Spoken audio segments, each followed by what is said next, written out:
BJP cancer, ఆ పార్టీతో తెలంగాణకు ప్రమాదం. వేలునుకుంటే శాంతిని మర్చిపోవాల్సిందే. దానికి అధికారం ఇస్తే మధ్యయుగాల పాలనే. ఎన్నికల్లో ఒక్క సీటు కూడా గెలవకూడదు. రాష్ట్రాన్ని బీజేపీకి అప్పగించేందుకు బీఆర్ఎస్ కుట్ర.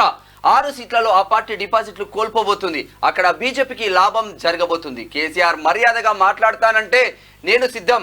అవినీతి పరులను పక్కన పెట్టుకొని మోదీ ప్రవచనాలు. మీట్ ది ప్రెస్ కార్యక్రమంలో సీఎం రేవంత్ రెడ్డి. వాస్తవంగా బీజేపీ కనుక స్ట్రాంగ్ అయితే ఏ పార్టీని ఉంచదు అన్న కోణంలో ఉంది. ఇటు కాంగ్రెస్ అదే భయపడుతుంది, బీఆర్ఎస్ కూడా ఆ కోణంలోనే భయపడుతుంది అన్న కోణం అయితే వినిపిస్తూ ఉంది. బీజేపీకి ఓటేస్తే రాష్ట్రం నాశనం. వారి పాలనలో ఉన్న యూపీనే ఉదాహరణ. అక్కడికి పెట్టుబడులు, కంపెనీలు వెళ్లడం లేదు. మత కల్లోలాలు పెట్టి తెలంగాణ నుంచి పెట్టుబడులను గుజరాత్ మళ్లించేందుకు కుట్రలు.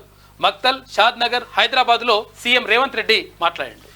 బీజేపీ ఒక రకమైన క్యాన్సర్ లాంటిదని, ఆ పార్టీ తెలంగాణ సమాజానికి ప్రమాదకరమని ముఖ్యమంత్రి రేవంత్ రెడ్డి వ్యాఖ్యానించారు. తెలంగాణలో బీజేపీ వేలునుకుంటే శాంతిని, భద్రతను మర్చిపోవాల్సిందేనన్నారు. బీజేపీ అడుగు పెడితే సమాజం నిట్ట నిలువుగా చీలిపోతుందని ఆందోళన వ్యక్తం చేశారు. తద్వారా రాష్ట్రానికి పెట్టుబడులు, ఆదాయం రావని ఆందోళన వ్యక్తం చేశారు తెలంగాణ రాష్ట్ర ముఖ్యమంత్రి రేవంత్ రెడ్డి.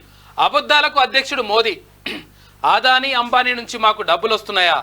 అదే నిజమైతే ఈడీ, సిబిఐ, ఐటీలు ఏం చేస్తున్నాయి? హైదరాబాద్లో 2వ రాజధాని అయితే నాకు హ్యాపీ అని చెప్పేసి అక్కడ కాంగ్రెస్ పార్టీ జాతీయ అధ్యక్షుడు మల్లికార్జున ఖర్గే అంటా ఉన్నాడు.